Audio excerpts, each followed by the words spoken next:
Travel आप बहुत करते हो? कोशिश करता हूँ कि यार ज़्यादा से ज़्यादा चीज़ करूँ, क्योंकि पता नहीं क्यों मैं जब ट्रैवल करता हूँ तो मैं स्पीचलेस हो जाता हूँ, कुछ वर्ड्स कम रहते हैं और फील ज़्यादा कर पाता हूँ। और ज़्यादा दुनिया देखने से आपकी जो पर्सपेक्टिव है ना वो एकदम चेंज होता है।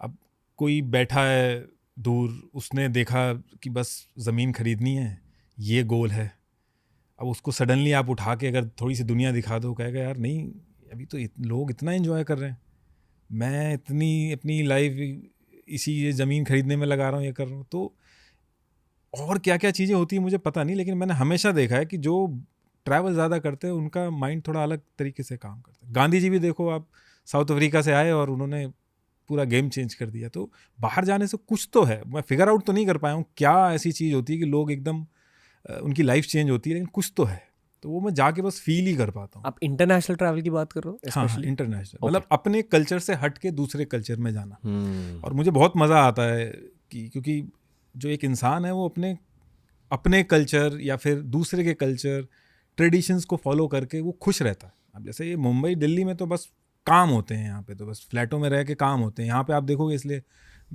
लोगों को बहुत ज़्यादा दिक्कतें होती हैं, मेंटल हेल्थ इश्यूज हो जाते हैं।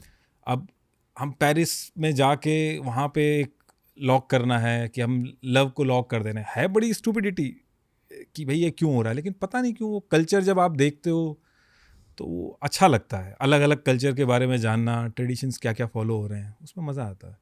आई फील कि जब आप भारत से बाहर चले जाते हो, ये कहीं भी हो सकता है, श्रीलंका भी हो सकता है, थाईलैंड भी हो सकता है जो पास में है, फिर भी एक छोटा सा सेंस ऑफ डिस्कम्फर्ट फील होता है आपके दिल और दिमाग को कि आप घर से दूर हो, थोड़ा सा कहीं ना कहीं, और आपका बेस्ट वर्जन वहाँ निकल आता है। ज़्यादा स्ट्रीट स्मार्ट बन जाते हो, अगर प्रॉब्लम में फंसते हो तो आप निकल सकते हो। एंड आई फील कि कुछ कुछ लोगों को ये डिस्कम्फर्ट ज़्यादा अच्छा लगता है, और ये वही लोग होते हैं जो सोलो ट्रैवल करते हैं। अगर आप सोलो ट्रैवल करते हो थोड़ी सी, आई डोंट नो, मुझे तो करा नहीं, मैंने कभी करा नहीं, बिल्कुल। मैंने 1-2 बार किया, मुझे अच्छा नहीं लगा। एक पार्टनर की जरूरत तो लगती है, कोई ना कोई दोस्त, गर्लफ्रेंड, कोई भी, कोई देख के कोई तो हो बगल में, डिस्कस करना है। हाँ, कि आपको कैसा लग रहा है देखकर। तो सबसे ज़्यादा मज़ा आता है जो स्कूल फ्रेंड्स हैं, कॉलेज के फ्रेंड्स हैं, उनके साथ ट्रैवल करने में और ज़्यादा मज़ा आता है कि यार ये देखो क्या है, कोई देख मतलब बता भी तो सको किसी को। आप कभी भी गाली दे तो? नहीं, गाली अभी मैंने जावेद अख्तर ने बड़ी बढ़िया बात बोल दी थी, तो वो बैठ गई एकदम। तो गाली एक ऐसी चीज़ है कि जब इंसान की एक्सपर्टीज, स्किल सेट ख़त्म हो जाती है तो वहाँ पे वो आती है। आप देखोगे लड़ाई में कब गाली शुरू होती है, जब जवाब, अच्छा तू ये अब कुछ जवाब नहीं है तो फिर अब गाली। तो जो स्किलफुल है, जिसके पास टैलेंट है, मतलब अलग अलग व्यू हो सकते हैं, जो चाह के रंग जमा सकता है, तो ये गाली की ज़रूरत उसको नहीं पड़ती है। मेरे थॉट नहीं है, जावेद अख्तर ने बोले थे तो मैं वो कन्वे कर रहा हूँ आपको। तो मैं भी यही फिलॉसफी फॉलो करता हूँ। पर आप किसी भी सिचुएशन में गाली दे तो निकल जाती है कभी, निकल जाती है। हाँ। क्यों? जब गुस्सा पता नहीं, एक कुछ ना कुछ तो है, कुछ हो जाता है, निकल जाती है। लेकिन अभी तो बहुत टाइम हो गया, अभी नहीं।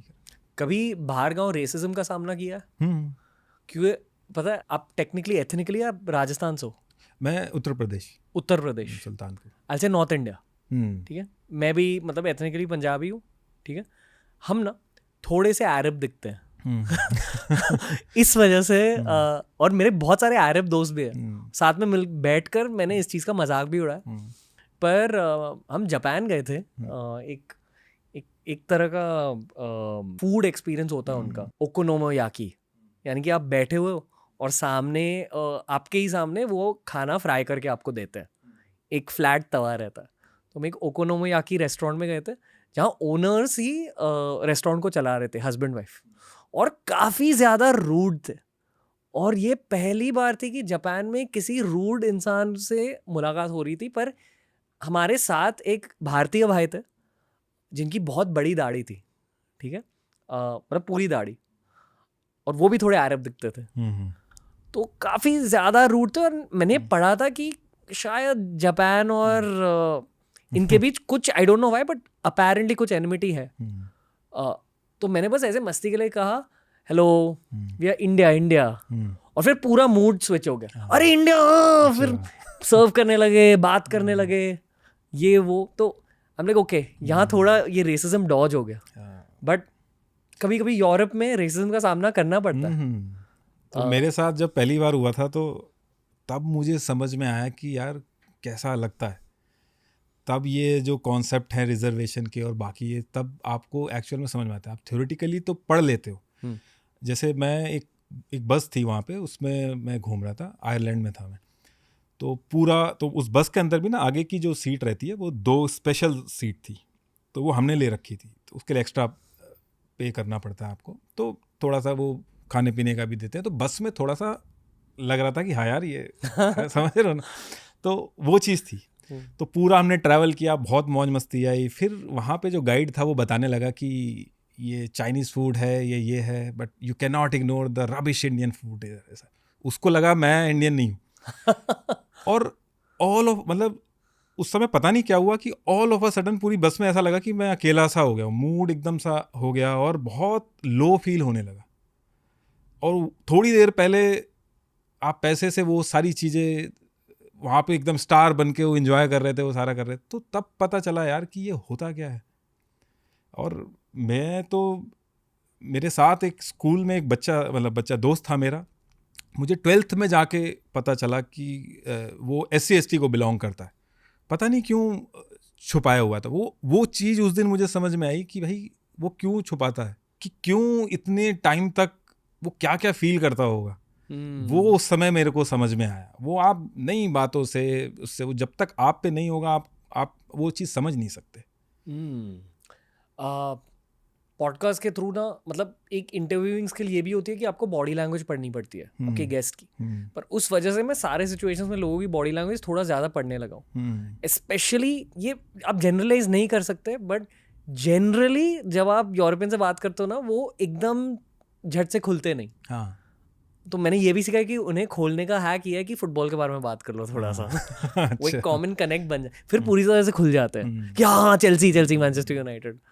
पर ऑन द सर्फेस अगर कोई थोड़ा सा भी भारतीय दिखता है या थोड़ा सा भी अरब दिखता है, अक्सर लोग सामने से एकदम खुल के बात नहीं करते। और ये भी एक ट्रैवल एक्सपीरियंस होता है, इसका सामना करना, इससे आगे बढ़ना। और एंड आई ऑल्सो फील कि वहाँ गुस्सा नहीं दिखाना चाहिए। एक्सपीरियंस करो, गुस्सा तो ऑप्शन ही नहीं है। आप गुस्सा दिखा के क्या, वो आप हर्ट हुए हो। आप ऐसा नहीं है कि आपको गुस्सा आ गया आप उसको कुछ कर दोगे। आपकी एग्जिस्टेंस थोड़ी सी हल्की पड़ जाती है। इसीलिए कहा जाता है कि आप जहाँ पे भी पैदा हुए वो चीज़ आपसे जा नहीं सकती। आप सिटीजनशिप ले लो कहीं जाके, लेकिन आप रहोगे इंडियन ही कुछ भी, मरते दम तक। तो इसलिए कहा जाता है कि आप अपने कल्चर, अपने देश, अपने उसके बारे में जितना हो सके उतना अच्छा आप बात करो। पता है, हमने अभी रेसिज्म की बात करी कि वो फीलिंग कैसी होती है जब कोई आपके साथ रेसिस्ट है। बहुत छोटा फील होता है, बहुत छोटा है, राइट। अब सोचो कि अफ्रीकन की रियलिटी क्या होती है दुनिया भर। उनके साथ हर कोई रेस, मेरे कुछ अफ्रीकन भाई है और मैं हमेशा उनके साथ ना थोड़ी सी रेसिज्म के बारे में बात करता हूँ कि आपको कैसा लगता है यार। एक पॉइंट का जब फ्रेंडशिप थोड़ी गहरी हो जाती है, फिर आप ऐसी चीज़ों के बारे में बात कर सकते हो।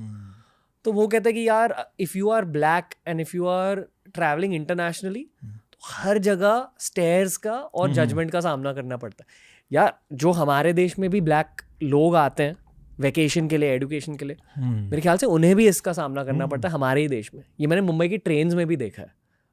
ऑटोमेटिकली ये सोचा जाता है नाइजीरियंस के बारे में कि हाँ ये तो ड्रग डीलर्स ही होंगे, पर ये सच नहीं है। बहुत सारे लोग पढ़ने के लिए आए हैं, बहुत सारे लोग जॉब के लिए आए हैं। आई फील कि दुनिया में सबसे ज़्यादा रेसिस अटैक्स ब्लैक लोग को फेस करने पड़ता है। हाँ, मानता हूँ मैं ये चीज़। okay? कैसा कितना बुरा लगता होगा उसमें। तो ये सोचता हूँ, हम 1-2 इंसिडेंट हुए तो उसमें इतना बुरा फील होता है, तो उसमें तो और ज़्यादा। पहली फॉरेन ट्रिप कौन सी थी? पहली पेरिस गया था मैं। क्या सीखा? ये सीखा कि लाइफ बहुत ज़्यादा सीरियसली लेते हैं हम लोग, थोड़ा सा आराम से। मैंने पहली बार देखा कि लोग जो वहाँ के वेटर हैं वो डांस करते हुए सर्व कर रहे हैं, वो इतने खुश हैं। तो ऐसा क्या इनको मिला हुआ है? तो वर्क लाइफ बैलेंस वहाँ पे बहुत अच्छा है। बहुत लोगों को ज़रूरी नहीं है कि बहुत स्ट्रेसफुल तरीके से कमाना है, बच्चों के लिए भी करना है, उसके लिए भी करना है। ठीक है, आराम से, पीस ऑफ माइंड होना चाहिए। ये चीज़ देखने को मिली वहाँ पे। और आज तक की सबसे मेमोरेबल फॉरेन ट्रिप कौन सी रही है जहाँ आप में कुछ बदला? आयरलैंड में कह सकता क्यों? हूँ। वहाँ पता नहीं क्यों नेचर को देख के एक शांति सी आ गई कि बहुत ज़्यादा हम जहाँ रहते हैं वहाँ बहुत ज़्यादा नॉइस है, बहुत सारी चीज़ें हैं, बहुत डेडलाइंस हैं, चेज़ करनी है। थोड़ा आराम से भी ज़िंदगी जी जा सकती है नेचर के पास। वहाँ का नेचर अलग है। याद है आप कहाँ गए थे आयरलैंड में? ऐसे नाम तो नहीं याद, लेकिन कई सारी जगह। वहाँ पे एक बस हम लोगों ने करी थी और वो पूरा 3-4 दिन उसने घुमाया अलग अलग जगह पे। वहाँ के लोग कैसे थे? प्यारे? हाँ, अच्छे थे। दुनिया के सबसे प्यारे लोग कहाँ मिले? सबसे प्यारे तो ऑस्ट्रेलिया में मिले मुझे। रियली? ऑस्ट्रेलिया में कहाँ? मेलबर्न में। और वो ऑस्ट्रेलियन नहीं थे, वो वहाँ के आसपास के आए हुए थे, माइग्रेटेड थे, लेकिन वहाँ पे बहुत ही अच्छा वेलकम किया था उन लोगों ने। ऑस्ट्रेलिया सबसे यादगार रहा है यादगार People सारे perspective हैं। से। हाँ, वो ये आप कह सकते हो कि वहाँ ऐसा नहीं लगा कि अरे ये कोई आया है ऐसा करके। इंडिया में आपकी सबसे फेवरेट जगह कौन सी है? नैनीताल में सबसे ज़्यादा गया हूँ, Okay. तो वहाँ पे जाता हूँ। बाकी राजस्थान, उदयपुर, जयपुर, ये जगह मुझे बहुत, कोई भी ऐसी जगह जहाँ पे ट्रेडिशन जो है वो उसको फॉलो किया जाता है, उसको प्रिजर्व करके रखने की कोशिश की जाती है, मुझे वो जगह पसंद आती है। उनके साथ जाके और उनके साथ उस चीज़ को देखना, फील करना, यार ये 100 साल पहले ऐसे हुआ था। ऐसी हर जगह पे जाना मुझे बहुत पसंद है। और जहाँ कल्चर मिले। हाँ, और अभी मैं बाहर की चीज़ें ज़्यादा जल्दी से एक्सप्लोर कर ले रहा हूँ, क्योंकि मे बी जब एक एज हो जाएगी तब शायद पास की जो चीज़ें हैं वो और एक्सप्लोर करूँगा। अभी तो दूर दूर की सारी जितनी चीज़ें एक्सप्लोर कर, पता चले फिर घुटने दर्द कर रहे हैं। सबसे क्रेजी इंटरनेशनल लोकेशन कौन सी है जहाँ आप गए हो? एकदम रैंडम, जहाँ लोग जाते नहीं। ऐसी तो कोई नहीं है, मैं तो ऐसी वही टिपिकल जो चीज़ें फेमस है वहीं पे ही जाता कोई हूँ। ऐसी जगह है जहाँ आपको जाना है? पता नहीं है, क्योंकि डर लगता है कि पता नहीं क्या होगा। अच्छा। मेरे लिए एक ऐसी जगह है, हाँ, टोगो। अच्छा, अफ्रीकन कंट्री है। हाँ, जहाँ वूडू आप जानते हो, मतलब हाँ, अफ्रीकन हाँ, तंत्र है। हाँ, जानना। तो कहा जाता है कि वूडू का इंटरनेशनल कैपिटल है टोगो। मेरे को वहाँ जाकर वहाँ के तांत्रिक के साथ पॉडकास्ट करना है। अगर ऐसा रहेगा तो मैं उस टाइम पे देखना चाहूँगा वो जो पैलेस्टीन और इजराइल वाली जो जगह है जहाँ पे लड़ाई हो रही है, वो हो रही है, वहाँ पे जाके वो देखना चाहूँगा कि यार कैसे वो, फिर वही बता रहा हूँ, अच्छी ब्यूटीफुल लोकेशन से मतलब नहीं है, जहाँ का इतिहास रहा है वो चीज़ बहुत अट्रैक्ट करती है। तो अगर ऐसा खतरनाक जगह जाना होगा तो ऐसी जगह जाके एक बार देखूंगा। अब सीख क्या कर रहे हो ट्रैवल करते वक्त? मतलब क्यों ट्रैवल कर रहे हो? मैं ट्रैवल करता हूँ ताकि एक्सपीरियंसेस अक्यूमुलेट हो जाए और क्रिएटिविटी में थोड़े फ़ायदे मिले मुझे, और इस पॉडकास्ट की क्वालिटी बढ़े। मैं ये कहूँगा कि मैं भी समहाउ यही चीज़ अचीव करने की कोशिश करता हूँ, क्योंकि जब मैं घूम के आता हूँ बाहर से तो ये चीज़ मेरे काम में भी दिखती है। एक तो अच्छा खासा रीसेट होता है, और पता नहीं क्यों सोचने की जो तरीका होता है वो और इम्प्रूव होके तब मैं अपना कंटेंट बना पाता हूँ। वहाँ जाके जो क्रिएटिविटी है वो मेरी बढ़ जाती है, जैसा कि आपने बताया, आपके साथ भी सेम चीज़ होती है, और मुझे शांति मिलती है जो यहाँ पे कभी कभी, क्योंकि काम ऐसा रहता है ना, आप अगर अपने घर में बैठे तो आपको फिर याद है कि यार ये करना है, ऐसा करना है। वहाँ कितनी भी बड़ी प्रॉब्लम हो वो लगती नहीं, वो छोटी लगती है, ये याद में ही नहीं आती हो। अब ये क्यों होता नहीं पता। मेन रीज़न आप ये हो सकता है कि शायद वहाँ चाह के भी कोई इंसान कुछ नहीं सोच सकता कि कोई प्रॉब्लम।